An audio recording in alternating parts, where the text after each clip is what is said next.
السلام عليكم ورحمة الله. الحمد لله بيراميدز قدر ان هو يكسب النادي الاهلي 2-0 امبارح. ندخل في تحليل الماتش على طول. يوريتيتش امبارح كان بيلعب بطريقة الضغط العالي وقدر ان هو ينفذ ده، لكن عشان تنفذ ده بالشكل السليم لازم الجناحين بتوعك يضغطوا بطول الملعب بشكل سليم. احمد عاطف قطة لعيب خفيف يقدر يعمل ده بمنتهى السهولة. المشكلة كانت هتبقى فين؟ عند ايفرتون دا سيلفا. ايفرتون ما عندهوش القدرات دي في ان هو يقدر يعمل الضغط العالي بطول الجبهة. فيوريتيتش عمل ايه؟ خلى ابراهيم بلاتي توريه دايما مايل ناحيه الشمال. وتعال نشوف الكلام ده باللقطه الاولى. دي اول لقطه في الدقيقه 6. ابراهيم بلاتي توريه بيقطع الكوره لما طبت تمام وراح ودى بيها ايفرتون دا سيلفا انفراد. طبعا ايفرتون اتصرف فيها بشكل غلط في اللقطه اللي بعدها اهو. ايفرتون اتصرف بشكل غلط لكن تمام. طب هتقول لي ممكن تكون صدفه، ما هو ده لاعب نص ملعب. طيب نبص على اللقطه اللي بعدها. هنا مين اللي بيغطي الكوره ورا ايفرتون دا سيلفا؟ محمد هاني مع الكوره وهيلعب. مين اللي بيضيق المساحه في الناحيه الشمال؟ ابراهيم بلاتي توريه. تعالى على اللقطه اللي بعدها. هنا مين بقى اللي بيكمل مع ايفرتون دا سيلفا ومحمد حمدي في الناحيه الشمال؟ ابراهيم بلاتي توريه. خش على اللقطه اللي بعدها. هنا بقى ايفرتون دا سيلفا بيحاول يقطم بالكوره، الكوره اتقطعت منه.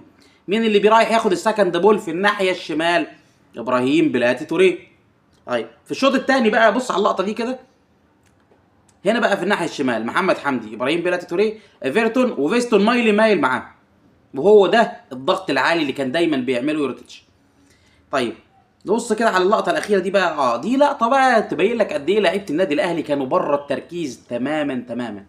كورنر عادي جدا بيتلعب، الكره في متناول محمد الشناوي وفي متناول المدافعين محمد شريف ومصطفى العش ومحمد الشناوي، كلهم بينطوا على الكوره.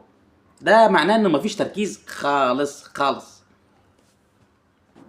نيجي بقى للجزئيه بتاعت مدرب الاهلي اللي كل الكلام شغال عليه. فعلا الراجل ملهوش فكر وملهوش بصمه في الملعب، لكن هو احنا لازم كل حاجه ندور على حد يشيلها.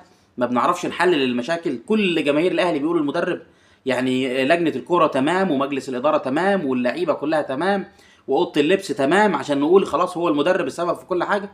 انا مش مقتنع بالكلام ده. لازم يعني الناس تفكر صح وتتكلم صح. المشاكل دي كلها مش المدرب السبب فيها. تقييم لاعيبه بيراميدز في الماتش ده: احمد الشناوي 20/10، احمد سامي 10/10، اسامه جلال 20/10، كريم حافظ يعني بصراحه حاجه فوق الوصف، محمد حمدي 10/10، فيرتون دا سيلفا 10/10، مهند لاشين ما ينفعش يتقيم. يعني اللي عمله مهند لاشين في الماتش ده ما ينفعش يتقيم. وليد الكارتي 100/10، فيستون مايلي 10/10، ممتاز.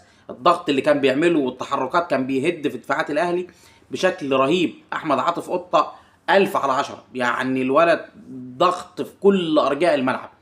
يعني محمود زلاكا لما نزل كان مستعجل شويه، اداؤه ما كانش احسن حاجه. مروان حمدي وعبد الرحمن مجدي والناس دي ما لحقتش يعني يظهر ليها اداء، لكن ان شاء الله يعني الفريق يكون في الفتره اللي جايه ليه شكل افضل ان شاء الله. اول ماتش هيبقى يوم 14/9 مع اوكلاند سيتي في استاد الدفاع الجوي.